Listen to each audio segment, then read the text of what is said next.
Hello, welcome back to Santa's Gaming. The prologue of Soulstone Survivors is now out, and there are a lot of new characters. I've been playing around with them a little bit. Today I want to take a look at the Barbarian with the Barbaric Cleavers, which has the Whirlwind ability. 100 damage to all enemies around you, physical damage, melee, and instant. We're going to try to build around that. So either building a build that does a lot of circle damage, or building around physical, melee, and instant is probably the best way to go.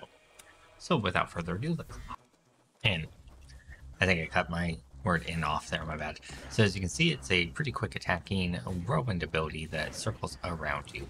Now they have kind of rebalanced the pace of leveling in the game right now, that you get a few less levels at the beginning, and you get a lot more in the mid-game, and then it still drops off in the end game.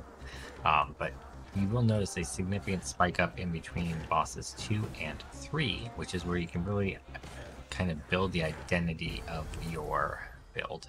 It would take 12% power on the full strikes. I think that would be great for us. We're going to try to stack multicast if we possibly can, because I'm a big fan of multi. In addition to that, things like Bloodlust for extra attack speed are definitely going to be things we take. We may or may not take Might. It could be kind of fun to try out a nothing but Whirlwind build. I don't know if that's the route we're going to go here, but that could be pretty fun. Alrighty. Damage of Whirlwind or extra area of effect. So I'm going to take damage of Whirlwind because I have found that it's a little bit harder to find those upgrades. It seems a lot easier to find the area upgrades right now. So we'll take that. That'll be fine. Alrighty.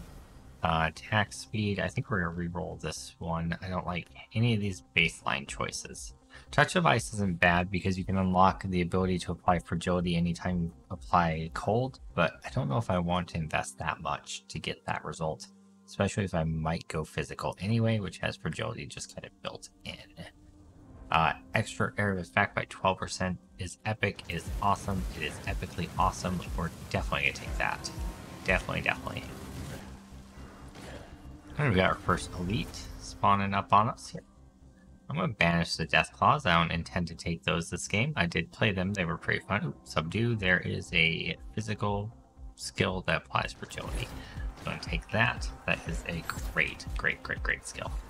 Does a lot of damage, and most importantly allows you to stack fragility, which allows you to do more damage in general. Alright. Bloodlust duration, 20%. Definitely something that is worth taking. 100%. More frequency of Bloodlust also sounds great. If we can just get it upping our attack speed through the roof and then being up all the time, I would definitely not be objecting to that.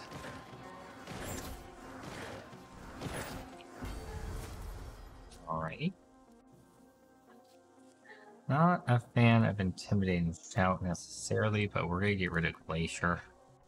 I don't mind Shield Wall, especially if we're going with a heavy melee build. But I don't think it's really necessary, so we're going to pass on it. Definitely not going Poison Bolt. Definitely not going Chaos Bomb. Ugh. Okay, let's get rid of Frostbolt. Take Skeletal Archers for now. That's going to change, though. Those guys are not going to stick with us. They are just there to be there. I mean, they're cool. They just don't really fit this build because they do shadow damage instead of physical damage, and we're trying to build a physical damage build. So, you know, it doesn't really fit the mold. You know what I mean? I was going to pause the recording there for a second, then I realized this guy was almost dead, so might as well show his death. And this is why I don't like that. Okay, well, that's fine. We got 27% damage increase on our Whirlwind. That is great. And it's definitely something we want. 12% damage on everything, or 18% on Whirlwinds. I think we need to decide if we want to invest heavily into Whirlwind. I think we're going to try it. I just want to see what can happen if we do it. Like, how strong can it get? Alrighty. We'll take Intimidating Shout for now, just because it's not going to give us another, like, element on our bars. We want to avoid stacking a bunch of different element types, because if we do that, it's going to be a lot harder to ultimately stack up our physical damage stuff that we want to stack up. Looks like the Avatar of Ice has spawned. 12% multicast chance as our first one of those, so that's great to get that. Multicast, especially with fragility stacking, is great. If we can get a way to stack fragility just on all of our attacks, because I know that's in the game now, that would be wonderful. It used to be that you had to unlock Ice Chill in order to unlock the ability to stack fragility outside of a select few skills. But thankfully they have changed that. I'm just going to go with attack speed on this one because it's the only thing that increases our damage, and survivability is not really an issue. There are times where you get low, but you're not going to die once you play this game and beat the progression. I guess we'll take Skeletal Mage because it's the same like set of elements as what we already have that we don't want. So Magnetic will give us more experience. Leviathan will give us more damage at the cost of movement speed. Not a big deal. We definitely want that damage. There's Stomp. That's good. That's physical. We can use that to replace our Skeletal Mages when we just got. Keep our Skeletal Archers just as thematically. I think they're kind of cool. I like the little multi-shot that they do. 10% critical strike chance is definitely nice for a build that's all physical and building lots of kind of damage increases. 27% damage on Stomp is crazy. Stomp actually hits really hard anyway, so you can see right there just area of effect 2000. Boom. Without very many upgrades. Speaking of which, I think we're gonna, anytime we have the option to invest in Whirlwind, we're going to do it, even though I'm pretty sure Stomp was the correct choice there. We want to try to just see what we can do with Whirlwind. Let's see where we can take it, see how it ramps up over time. Maybe we can get it to be strong, who knows. Damage of Subdue is always good though, because Subdue does a decent amount of damage, especially if we're double casting it. Might is going to replace our Skeletal Archers as a buff. That way we can just kind of buff up our abilities and make them stronger. Suddenly our Whirlwind is hitting a lot harder. Weakness applies 10% chance to apply fragility, increase all damage by 3%. Wonderful. I wonder how that interacts with the fragility that is applied by Subdue, because Subdue's fragility is 12%. So I wonder if they stack on each other or if one overrides the other. Not quite sure. I'm going to go with more magnetic, more experience. The poison thing was tempting, but I don't think I'm going to go with an element stacking build here. I'm going to try to hit hard and fast. That's going to be the goal. More fragility. Okay. We'll see if we accomplish that goal. That's a whole different story, but hopefully we do. Multicast on Subdue. Sure. 48% additional chance for multicast on Subdue, which means we're going to be getting it pretty often as a double lash. Because we already have some multipliers there. More fragility weakness stacking, just making those random hits that are not Subdue apply a stronger version of fragility. I'm hoping they stack with each other. I don't know for sure. Crit damage is definitely the way to go here, and we're going to dodge all those area effects so we don't die a bloody, horrible, terrible death. Let's grab more area of effect damage in order to make our abilities just hit a little bit more of the screen at a time. Ultimately, we want our Whirlwind to be hitting a lot more things than it is presently hitting. Speaking of which, 18% area of effect on Whirlwind will help us get towards that goal a lot quicker than anything else among those choices there.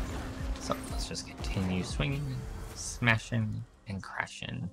Extra 3% attack speed is going to give us even more Whirlwinds, even more Bloodlust, even more Mights. It's glorious.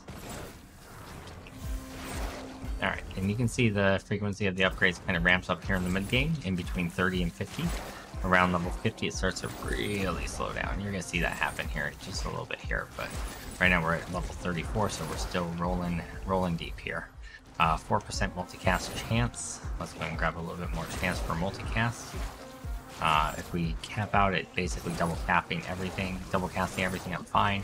You can get up to triple cast, but I don't necessarily think we have to get there. Let's say 20% more effectiveness of Might, which basically means it increases our damage by more once it casts, sorry. So I think that'll be pretty effective. Even more multi-cast chance. Let's go and keep stacking that. Now let's try not to die to our good old friend Alexi the Plague Bearer. We should be fine. I'm not too worried. We just kind of circle around him and then do shift dodges whenever he does his weird abilities. 12% more multicast chance. We're getting up there. We're actually getting pretty far up there in the multicast. We're getting... I think everything is double casting at this point. Physical damage increase, that's everything we have, 20% on the level for everything we have. Which I know before the levels definitely increase your damage, but when I was hovering over earlier, it didn't seem like it did. So we're 492 on Whirlwind damage. Duration buff for Bloodlust sounds great.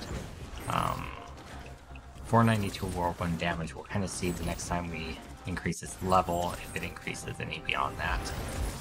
Hopefully we can find a level increase that doesn't increase damage, so we can kind of science it out and find out. I don't think it does, honestly. Alrighty. Dog had to go outside. Alright, Subdue skill 27% attack speed. Yeah, so hitting with our Subdue even more often, plus double casting it. That's good stuff.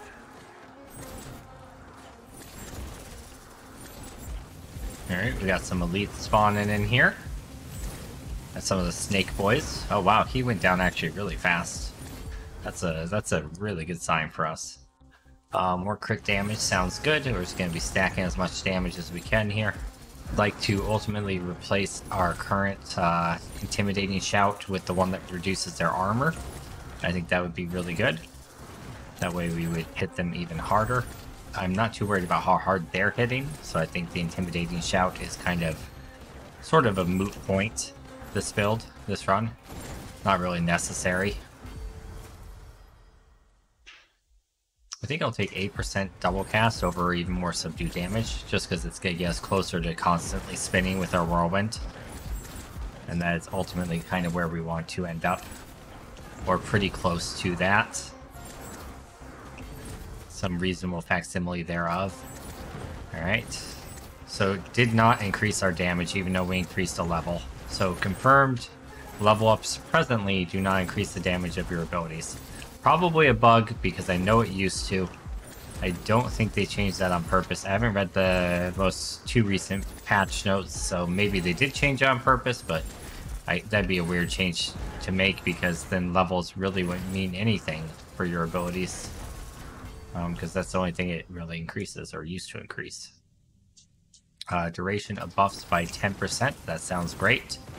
Do note that if we swap out our buff for Intimidating Shout with the Weaken Armor one, it will inherit all the buffs that we've already given to our existing buffs. So that's not like a you have to have it when you choose it kind of thing. It does apply whenever you get it. Okay, I dodge rolled that. I call baloney. So kind of work our way around these snakes and kind of try to target Alexi as much as possible here. That feels really bad. Not taking either of those because, as we just mentioned, they're not super useful to us. Come on, Alexi. Drop. You know you can. 55 stacks of weakness. That's crazy. Or fragility, rather. 12% double cast, multicast. Sweet. Getting up there. Rocking and rolling on it. I'm a little disappointed that our Whirlwind is still only hitting... Oh, okay, it's hitting actually pretty decent now, isn't it? It's hitting for 1100 on crits. That's not bad. Okay, I'll take that.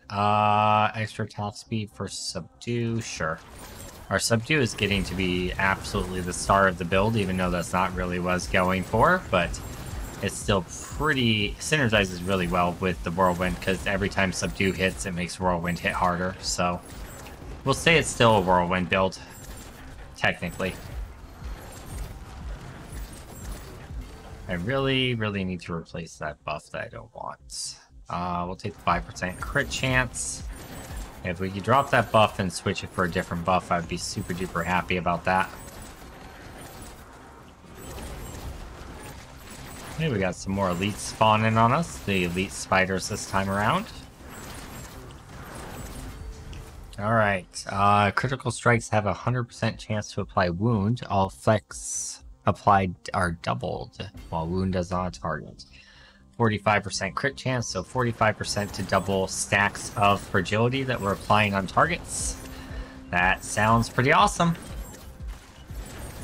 And since we're double casting fragility each time, that's potentially 4 times as many fragility stacks if we get lucky. I love it. I actually love it. It gives us even more incentive to build out our crit chance here. Not that we really need it a whole lot, because we were just kind of going for a raw damage sort of thing, but even better. Hopefully we should start to see on these last 2 bosses our damage ramp up significantly enough that we can kind of notice our build coming together. Dang it. Damage multiplier on crit. I'm not gonna say no to that. That sounds pretty darn spiffy. A lot of mechanics to dodge here, that's for sure. Oops. I apparently failed at that last dodge. I think it's okay though, because I think we actually killed the boss anyway. Yeah, we did. Our dots that were on him killed him. Must have been the bleed stacks. 27% more damage to Stomp. Stomp now hitting for 6,000 to 9,000, depending on whether it crits or not. Not bad, not bad. Not bad at all.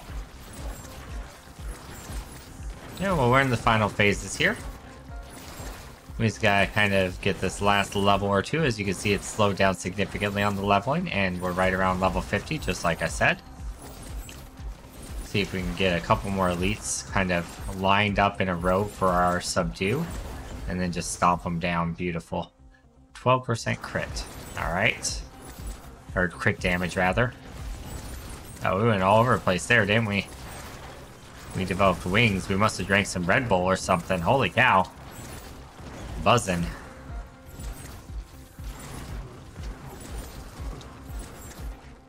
Alright. Not bad at all. This build's coming together actually way better than I anticipated it coming together, so that's exciting. Alright, let's see what we get for our last thing. Unfortunately, we never got a chance to replace our Intimidating Shout. I guess I could have taken one of the random skill upgrades it gave me a choice for, but it's fine. Ultimately, it's not the end of the world.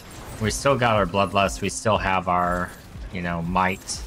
It would have been nice to get the armor down as well, but, you know, beggars can't be choosers. And they gave me everything else I wanted, more or less, so can't argue with that.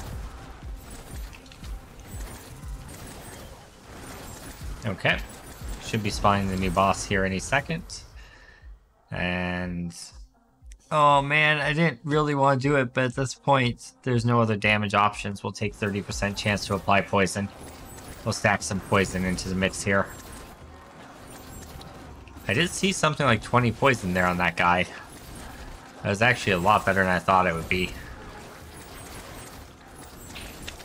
I need to stop watching the poison stacks and actually pay attention to what I should be dodging. Blades of Doom. Slice and dices makes julienne fries. Let's kill the shamans here before the Rift Guardian. Oh, I'm sorry. The Lord of the Void spawns. Okay, well, Vicious Strikes is not going to do us much good at this point. 3% attack speed is probably more impactful than a very small amount of Doom application, since we have not built around that at all. Alright. Let's go and finish this off. And boom, there we go. So 14:25, not a fast time at all, but really a quite fun run. Oh, that's right, they added a pointer to show me where the portal is. Awesome. Let's see the end stats, and we will go ahead and end out there. All right, 4 million for Whirlwind, not too bad. Definitely a fun build. Give it a shot. There is a stronger weapon, but, you know, I just wanted to do a little spin to win. So like, favorite, share, subscribe, and we'll see you guys next time.